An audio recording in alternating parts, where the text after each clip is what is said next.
বাংলাদেশের কূটনৈতিক ব্যর্থতার চরম এবং ভয়াবহ মূল্য কি এবার দিতে যাচ্ছে একটি নিরস্ত্র বাণিজ্যিক জাহাজ এবং তার ভেতরে থাকা ৩১ জন নিরীহ নাবিক। আমরা তো এতদিন জেনে এসেছি মধ্যপ্রাচ্যের অন্যতম পরাশক্তি ইরান বাংলাদেশকে সবসময় বিশেষ ছাড় দিয়ে এসেছে। বিশ্বজুড়ে যে ৬টি দেশকে ইরান বিশেষ সুবিধা প্রদান করেছিল তার মধ্যে আমাদের লাল সবুজের বাংলাদেশও ছিল অন্যতম। কিন্তু ভূ রাজনীতির এক অদ্ভুত এবং নিঠুর খেলায় হঠাৎ করেই যেন পাশার দান উল্টে গেছে। বাংলাদেশের উপর কেন হঠাৎ এত ক্ষুব্ধ হয়ে উঠল ইরান? যে রাষ্ট্রটি এতদিন আমাদেরকে বন্ধু রাষ্ট্র হিসেবে দেখেছে, তারা কেন আজ ৩১ জন নিরীহ নাবিককে জিম্মি করার মতো পরিস্থিতি তৈরি করছে? কেন আমাদের দেশের জাহাজটিকে কোনোভাবেই হরমুজ প্রণালী পার হতে দিচ্ছে না? আজ আমরা এই পুরো ঘটনার আদ্যপান্ত এবং এর পেছনের ভয়ঙ্কর ভূরাজনৈতিক চক্রান্ত নিয়ে চুলচেরা বিশ্লেষণ করব। তাই পুরো ভিডিও জুড়ে আমাদের সাথে থাকুন। এই দমবন্ধ করা ঘটনার শুরুটা জানলে আপনি সত্যি চমকে যাবেন। গত ২রা ফেব্রুয়ারি চারপাশের শান্ত পরিবেশের মধ্যেই ভারত থেকে পণ্য বোঝাই করে পারস্য উপসাগরে প্রবেশ করেছিল বাংলাদেশ শিপিং কর্পোরেশনের মালিকানাধীন জাহাজ বাংলার জয়যাত্রা। কাতার হয়ে ২৭ ফেব্রুয়ারি যখন জাহাজটি সংযুক্ত আরব আমিরাতের জেবেল আলী বন্দরে পৌঁছায়, ঠিক তার পরদিনই ঘটে যায় ভয়াবহ ঘটনা। যুক্তরাষ্ট্র এবং ইসরায়েল একযোগে ইরানে হামলা চালায়। শুরু হয়ে যায় এক ভয়ঙ্কর আঞ্চলিক সংঘাত। এরপরের যুদ্ধের খবর আমরা সংবাদ মাধ্যমের কল্যাণে কম বেশি সবাই জানি, কিন্তু বাংলাদেশের সরকারি বয়ানের সঙ্গে বাস্তবতার যে যোজন যোজন ফারাক, তা এখান থেকেই স্পষ্ট হতে শুরু করেছে। সাধারণ মানুষ ঘুণাক্ষরেও জানে না সমুদ্রের উত্তাল ঢেউয়ের আড়ালে একটি গভীর কাঠামো বা ডিপ স্টেট পলিটিক্স কাজ করছে। বর্তমানে ওই অঞ্চলে এক ধরনের যুদ্ধবিরতি চলছে।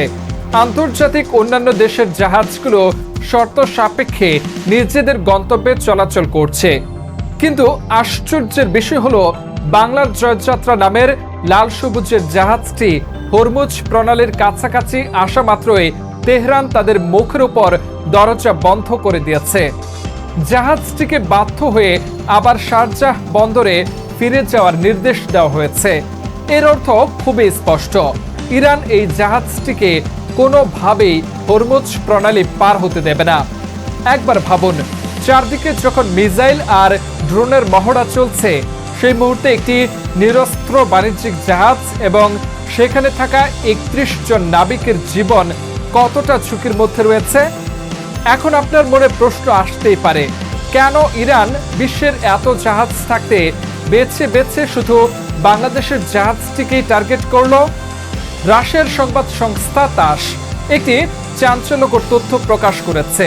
তাদের প্রতিবেদনে বলা হয়েছে, ইসলামী বিপ্লবী গার্ড বাহিনী IRGC তাদের নতুন নিয়ন্ত্রণ কাঠামোর অধীনে প্রতিদিন ১৫টি জাহাজকে হরমুজ প্রণালী দিয়ে যাতায়াতের অনুমতি দিচ্ছে।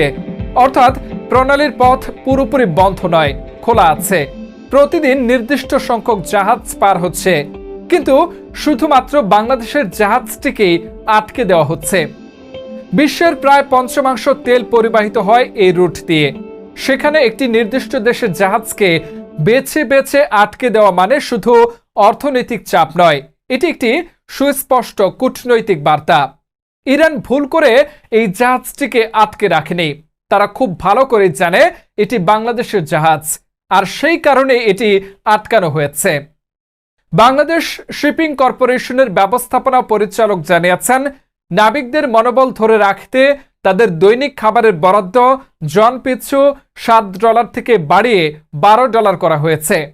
কিন্তু একটু ভাবুন, মাছ সমুদ্রে চারদিকে যখন মৃত্যুর আশঙ্কা, তখন $7 জায়গায় $12 হলেই বা কি আসে যায়?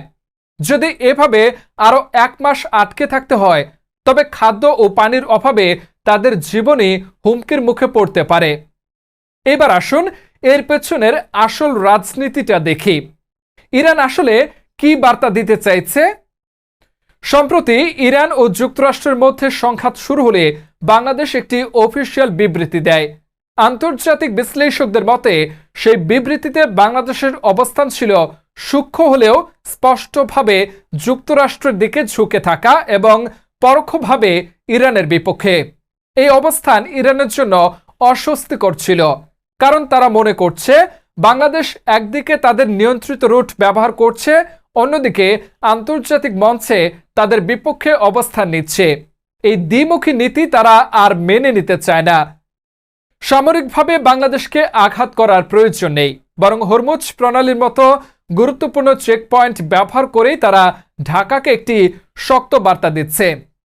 আজ বাংলার জয়যাত্রা আর শুধু একটি জাহাজ নয়, এটি আন্তর্জাতিক রাজনীতির দাবার বোর্ডে একটি অসহায় গুটি।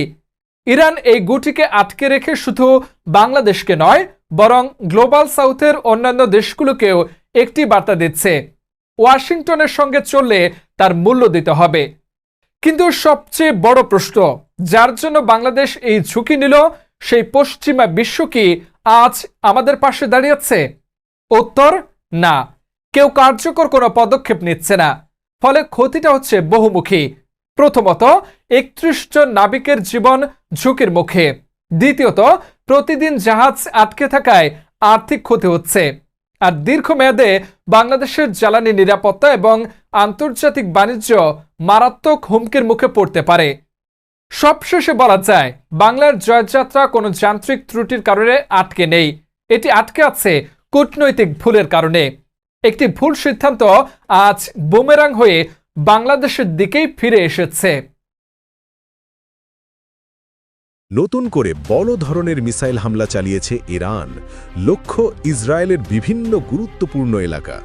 সাম্প্রতিক তথ্য অনুযায়ী একাধিক ধাপে ব্যালিস্টিক মিসাইল ছোড়া হয়, যার মধ্যে কিছু আঘাত হানে টেল আভিভ ও আশপাশের অঞ্চলে। এছাড়া দক্ষিণাঞ্চলের সংবেদনশীল এলাকাগুলো এই হামলার লক্ষ্যবস্তুতে পরিণত হয়েছে। হামলার সময় আকাশ জুড়ে সাইরেন বাজতে শুরু করে, মানুষ ছুটে যায় নিরাপদ আশ্রয়। কিন্তু সব মিসাইল আটকানো সম্ভব হয়নি। ইসরায়েলের শক্তিশালী প্রতিরক্ষা ব্যবস্থা আয়রন ডোম অনেক মিসাইল ধ্বংস করতে সক্ষম হলেও কিছু মিসাইল ভূপৃষ্ঠে আঘাত হানে, ফলে আবাসিক এলাকায় ব্যাপক ক্ষয়ক্ষতি হয়। প্রাথমিক তথ্য অনুযায়ী অনেক মানুষ আহত হয়েছে, বাড়িঘর ধ্বংস হয়েছে। কিছু এলাকায় আগুন ছড়িয়ে পড়ে আতঙ্ক ছড়িয়ে পড়ে সাধারণ মানুষের মধ্যে। বিশ্লেষকরা বলছেন, ইরান এবার নতুন ধরনের মিসাইল ব্যবহার করছে, যেগুলো আকাশে বিস্ফোরিত হয়ে একাধিক ছোট বিস্ফোরণ ঘটায়, ফলে প্রতিরক্ষা ব্যবস্থা ভেদ করা আরও কঠিন হয়ে যাচ্ছে। এই হামলাকে অনেকেই প্রতিশোধমূলক আক্রমণ হিসেবে দেখছেন, কারণ এর আগে ইসরায়েল ইরানের রাজধানী তেহরানে বড় ধরনের বিমান হামলা চালায়। পরিস্থিতি এখন চরম উত্তেজনাপূর্ণ। দুই দেশই একে অপরকে পাল্টা আঘাত করছে, যার ফলে পুরো মধ্যপ্রাচ্য একটি বড় যুদ্ধের দিকে এগিয়ে যাচ্ছে। বিশ্বজুড়ে বাড়ছে উদ্বেগ, জ্বালানি বাজার অস্থির এবং আন্তর্জাতিক মহল এই সংঘাত দ্রুত থামানোর আহ্বান জানাচ্ছে।